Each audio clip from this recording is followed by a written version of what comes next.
Zechariah 2:10-11. Oh my goodness. Please, my peer review, please, my peers, when you review this, we love you to do it. Respond gracefully and tastefully. It says, sing and rejoice, O daughter of Zion. Oh, the Israelites are accounted for right here. Yep. For oh, I come and I will dwell in the midst of you. The Israelites are accounted for right here. Verse 11. And many nations shall be joined to the Lord in that day, and shall be my people. And I will dwell in the midst of thee, and thou shalt know that the Lord of hosts has sent me unto thee. The Israelites are accounted for. Then it says, many nations will also be joined to the Lord and shall be his people. This is simultaneous.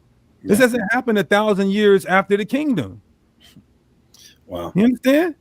So R- r- contextually, these are non-Israelites. It says they can become God's people, and it happens at the same time the Israelites are saved. Go ahead, Zod. You got it. just run. All right, Shalom. I want to give all praises, honor, and glory due to Yahweh Bahashim, Yahweh Shah Bahashim, Rakakwadash. Double honors to the apostles of GMS, and Shalom to you brothers pushing this truth. I'm Karat Zah back on another show. And this show I'm going to be focusing on Zechariah 2, verses 10 to 12. Okay. As we all know, Hassad and Hakah from Genesis, they are now teaching Gentile salvation. Okay. And in the recent video that they have done, they use a bunch of scriptures. They go to a bunch of scriptures in the Bible trying to prove that Gentiles can be saved. And all the scriptures that they're using, they're is pretty much, they're breaking it down wrong. All right. They're breaking it down wrong. And one of the scriptures that they use is here is Zechariah, which I might do more shows going into a lot of those scriptures. But this show I wanted to focus on Zechariah chapter 2, verse 10 to 12, and show you how it's all referring to Israel. Okay? Because so as we played in the video, Hassan Hakad, they breaks this down as when it says many nations, that's talking about actual heathen nations. But when you read Zechariah chapter 2, verse 11, that's not talking about heathen nations at all. Okay? What you got to understand is that, the Most High speaks poetically. The Most High speaks in riddles, dark sayings, parables. All right? The Most High the scriptures um, rarely make things plain. All right? Everything is parabolic and metaphors and parables and riddles and things like that.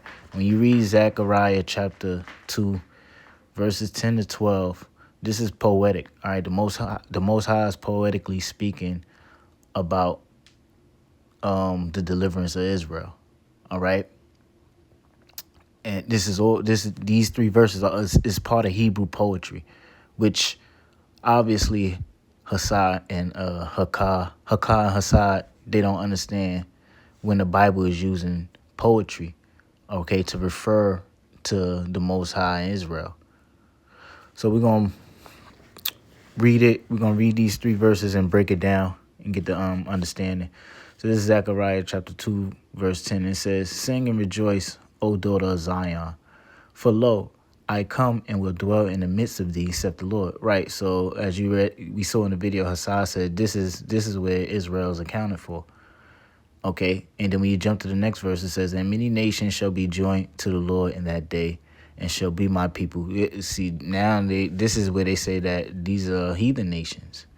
No, this is Israelites. Let's go back up to verse 10 and read it again. It says, "Sing and rejoice, O daughter of Zion, for lo, I come and will dwell in the midst of thee, saith the Lord." Right, so the Lord, he said he's going to come and dwell in the midst of Zion. Now what the scriptures is getting ready to do is expound on how the Lord is going to dwell in Zion. Okay, this is poetry. So And this is a riddle, but the answer is in within the riddle, okay? Because the Lord is getting ready to expound on how he's going to dwell in Zion.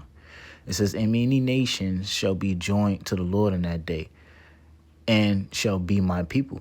Right. So we see it says many nations shall be joined to the Lord in that day and shall be my people. This is referring to the Israelites. Okay. This is referring to the Israelites that are pretty much scattered throughout the four corners of the earth. All right. Before we further break this down, let's just go into this word nations. Because as you can see now, Hassad and Akkad, they're using nations for the word nations for all nations, as well as the Christians do.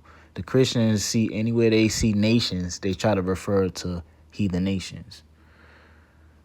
This is the Hebrew word. Let's go into the Hebrew. Okay. Strong's H 1471. Goy. Goy. Okay. The Goy. Since nations people, usually of non-Hebrew people, and it says of descendants of Abraham, of Israel. Right. So as you can see, when you go into the word nations, sometimes it could refer to heathen nations. Well, nations the Goya, it generally means a people in a large multitude. All right. But then sometimes it could refer to all nations. But it tells you right here, descendants of Abraham and Israel. All right. Sometimes when you see this word nations, it refers to Israel. Okay. Let's get some examples real quick.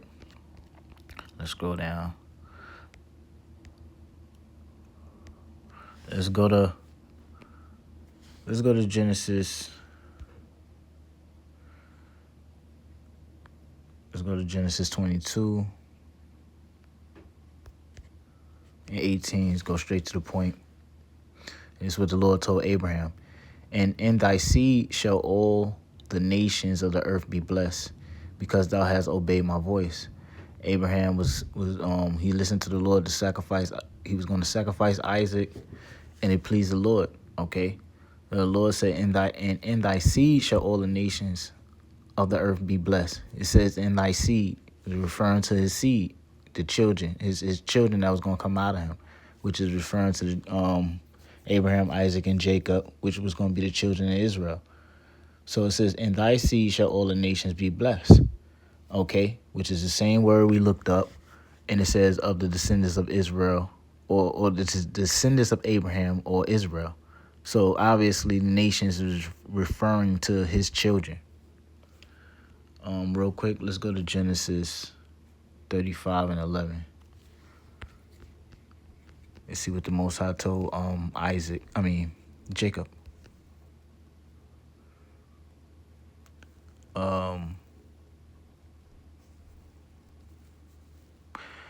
It's Genesis 35 and 11. And God said unto him, I am God Almighty. Be fruitful and multiply. Yeah, so he told Jacob to be fruitful and multiply. Yeah, multiply your seed. All right, your seed. It says, a nation and a company of nations shall be of thee, and kings shall come out of thee. Right, so the Most High told Jacob, a nation and a company of nations shall be of thee. Okay? A nation and a company of nations shall be of thee. Let's go to same word we read in Zechariah. Okay? So obviously it was talking about his descendants. How the Most High, so nations is referring to how the Most High, he's going to multiply Israel. Okay? Multiply Israel, and Israel was going to be scattered throughout the four corners of the earth. Let's go real quick. Let's get Genesis 28. Because we have to understand this first. Genesis 28, verse 14. This is what the Most High told Jacob showed Jacob in a vision. And in thy seed, it says, and thy seed shall be as the dust of the earth, and thou shalt spread abroad to the west and to the east and to the north and to the south. Israel was going to be scattered throughout the four corners of the earth. All right. And then it says, and in thee and in thy seed, referring to his offspring, shall all the families of the earth be blessed. Right. Not no heathen nations, not no heathen families. Wherever Israel was going to be scattered throughout the west, north, south, and east, the families of them were going to be blessed. All right. Because ultimately the Most High was going to give them faith to be delivered at the end. Verse 15, and behold, I am with thee, and will keep thee in all places whither thou goest, where all the lands we was going to be scattered amongst, and will bring thee again into this land. The Most High is going to deliver his elect of Israel that was scattered throughout the nations back into the land of Israel. For I will not leave thee until I have done that which I have spoken to thee. Right. So it's plain and simple who the nations is referring to. The children of Israel, the seed of Israel. Let's go back to Zechariah 2. Zechariah 2, verse 10. Sing and rejoice, O daughter of Zion, for lo, I come and will dwell in the midst of thee, saith the Lord. Right, so the Lord said, I come and dwell in the midst of thee. Now the Lord is getting ready to expound on how he's going to dwell in the midst of Zion. And many nations shall be joined to the Lord in that day, the Israelites, which were scattered. All right, and we showed you in Genesis where the nations is referred to Israel. And shall be my people, right, because we read in Genesis, 28:14. 15, how the Lord, where all the places where Israel will be scattered, he's going to bring them back into the land. So it says, and many nations shall be joined to the Lord in that day, and shall be my people, and I will dwell in the midst of thee, and thou shalt know that the Lord of hosts have sent me unto thee. Right. So the nations of Israel is going to be gathered. Now verse 12 is going to expound on who the nations are.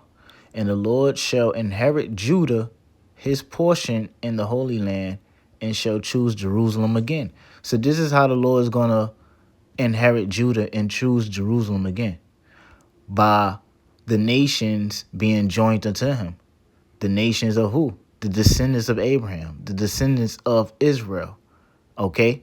Once those nations, which are the descendants of Israel, be joined to the Lord, this is how the Lord is going to be fully joined to Judah and Jerusalem.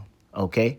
So this is how the Most High is going to dwell in Zion, by gathering his people out of the four corners of the earth. All right? Because Israel is referred to as nations, okay, as we read in the book of Genesis. So the Most High already laid the groundwork down in Genesis. So when you read, when you read throughout the scriptures and it refers to the nations receiving salvation or delivered, it's clearly speaking about the descendants of Jacob, all right, the descendants of Abraham, Isaac, and Jacob. And this is poetically speaking. The Most High is poetically speaking, expounding on how he's going to dwell in Zion, all right, by the nations being joined unto him, which are descendants of Israel. So this is Hebrew poetry that has to be understood, which the Christians, they don't understand the Hebrew poetry, okay, and how the Most High poetically, speaks to Israel or speaks about Israel. The Christians don't understand that. And obviously now we have Deacon Hakah and Hassad don't understand that also. All right. So with that, hope brothers have understanding on Zechariah 2, verse 10 to 12. And I want to say all praises, honor, and glory due to Yahweh, Ba'ashem, Yahushua, Ba'ashem, Makakwadash. Double honors to the apostles of GMS, and shalom to the elect. Shalom.